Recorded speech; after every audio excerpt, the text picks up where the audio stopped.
Hello friends, आप भी 2026 में क्लास 10 का एग्जाम देने वाले हैं तो यह वीडियो आप लोगों के लिए बिल्कुल ही इम्पोर्टेंट है, क्योंकि इस वीडियो में हम लोग हिंदी का वायरल सब्जेक्टिव क्वेश्चन देखने वाले हैं जो कि आपके 2026 एग्जाम के लिए 100% इम्पोर्टेंट है। जो बच्चे इस वीडियो को लास्ट तक देख लेता है, समझो उसका जो 2 नंबर का सब्जेक्टिव क्वेश्चन पूछा जाता है वह क्लियर हो जाएगा। तो चलिए वीडियो को स्टार्ट करते हैं और आप लोग इसका आंसर जरूर याद कर लीजिएगा।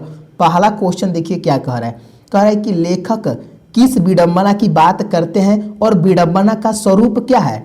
यह बहुत ही इंपॉर्टेंट क्वेश्चन है, यह कई बार आपके एग्जाम में आया हुआ है और 2026 में भी यह क्वेश्चन जरूर आएगा। तो लेखक हैं वो किस विडंबना की बात करते हैं और विडंबना का स्वरूप क्या है। चलिए इसका उत्तर कैसे लिखेंगे हम लोग देख लेते हैं। तो जो लेखक है ना बाबू, वो जो लेखक भीमराव अंबेडकर जी विडंबना की बात करते हुए कहते हैं कि इस युग में जातिवाद के पोषकों की कमी नहीं है, जिसका स्वरूप है कि जाति प्रथा श्रम विभाजन के साथ साथ श्रमिक विभाजन का भी रूप ले रखा है, जो कि अस्वाभाविक है। इसको याद कर लेंगे। यानी जो लेखक भीमराव अंबेडकर जी हैं वो कहते हैं कि विडंबना की बात करते हुए कहते हैं कि इस युग में जातिवाद के पोषकों की कमी नहीं है, जिसका स्वरूप है कि वह जाति प्रथा श्रम विभाजन के साथ साथ श्रमिक विभाजन का भी रूप ले रखा है, जो कि अस्वाभाविक है। इसको लिख दीजिएगा, आपको 2 नंबर पूरा मिल जाएगा, एक भी मार्क्स नहीं कटेगा। चलिए और भी क्वेश्चन देखिए जो कि बहुत ही इंपॉर्टेंट है, जो आने वाला है। दूसरा क्वेश्चन कह रहा है कि जातिवाद के पोषक उसके पक्ष में क्या तर्क देते हैं। तो जो जातिवाद के पोषक हैं उसके पक्ष में क्या तर्क देते हैं, तो वे बात कहते हैं जातिवाद के पोषक।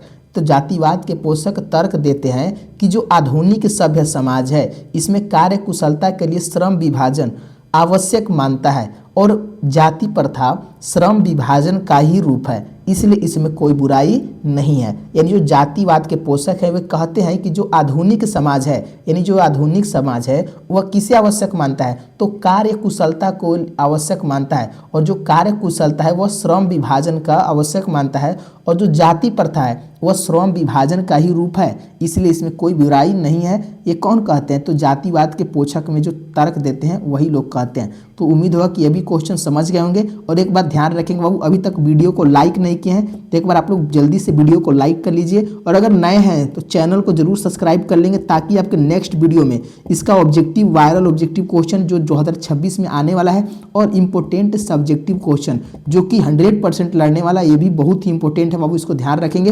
एक भी क्वेश्चन नहीं छूटेगा, आपका हिंदी हो, फिजिक्स, केमिस्ट्री, साइंस हो, हर चीज़ का आपको हम करवा देंगे। बस चैनल को सब्सक्राइब करिए ताकि आपको क्लास मिलता रहे। तीसरा क्वेश्चन देखिए क्या कह रहा है। कह रहा है खोखा किन मामलों में अपवाद था। यह भी VVI क्वेश्चन है। यानी जो खोखा है बाबू किस मामलों में अपवाद था।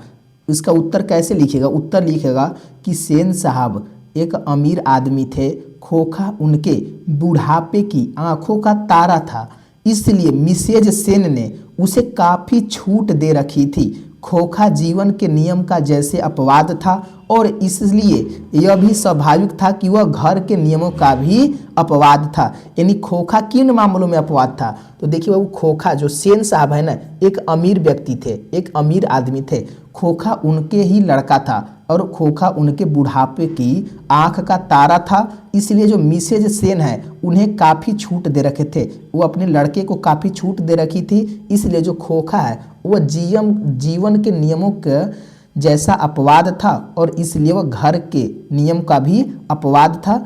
इसका क्वेश्चन एकदम याद कर लेंगे, या आने वाला क्वेश्चन है आपके एग्जाम में, एकदम इसको रट जाएंगे। चलिए तीसरा क्वेश्चन हो गया। चौथा क्वेश्चन देखते हैं जो कि इम्पोर्टेंट है। कह रहा है कि भारत को पहचान सकने वाली दृष्टि की आवश्यकता किनके लिए वांछनीय है और क्यों है। तो भारत को पहचान सकने वाली दृष्टि किसके लिए वांछनीय है। चलिए अभी VVI क्वेश्चन है, इसको भी याद कर लेंगे। तो उत्तर लिखिएगा कि भारत को पहचान सकने वाली दृष्टि की आवश्यकता यूरोपियन लोगों के लिए वांछनीय है, क्योंकि भारत ऐसी अनेक समस्याओं से भरपूर है जिसका समाधान होने पर यूरोपियन लोगों की अनेक समस्याओं का निदान संभव है। यानी जो बाबू भारत है ना, भारत को जो पहचान सकने वाली दृष्टि है किसके लिए वांछनीय है, तो यूरोपीय लोगों के लिए वांछनीय है, क्योंकि जो भारत है ना इसमें ऐसी अनेक समस्याएं हैं समस्या से भरीपूर है, भरा हुआ है, जो कि जिसका अगर समाधान होगा तो पूरे यूरोप के लोगों को उनके भी समस्याओं का निदान हो जाएगा। अगर भारत के समस्याओं का समाधान होगा तो यूरोप के लोगों का भी समाधान हो जाएगा। यही जो यूरोपीय लोग हैं, इनको भारत को पहचान सकने वाली दृष्टि चाहिए, वांछनीय दृष्टि है। चलिए 5वां क्वेश्चन देखिए, कह रहा है कि नाखून क्यों बढ़ते हैं। यह प्रश्न लेखक के आगे कैसे उपस्थित हुआ था, यानी नाखून क्यों बढ़ते हैं, यह जो प्रश्न किया गया था यह लेखक के सामने कैसे आया था। चलिए इसका उत्तर समझ लेते हैं। और देखिए बाबू, अभी तक आप लोग वीडियो को लाइक नहीं किए, आप लोग लाइक जरूर कर लेंगे। तो उत्तर इसका कैसे लिखेंगे चलिए समझ लेते हैं। तो कह रहे नाखून क्यों बढ़ते हैं, यह प्रश्न एक दिन लेखक की छोटी लड़की ने उनसे पूछ दिया। तो यह किसने पूछा था कि नाखून क्यों बढ़ते हैं, तो लेखक से नाखून क्यों बढ़ते, यह जो प्रश्न किया था उनकी छोटी लड़की ने किया था। किसने किया था, छोटी लड़की ने किया था। उस दिन से यह प्रश्न लेखक के सोचने का विषय बन गया था। यानी यह जो प्रश्न है कि नाखून आखिर बढ़ते क्यों है, यह जो प्रश्न है वह लेखक को सोचने का विषय बन गया था।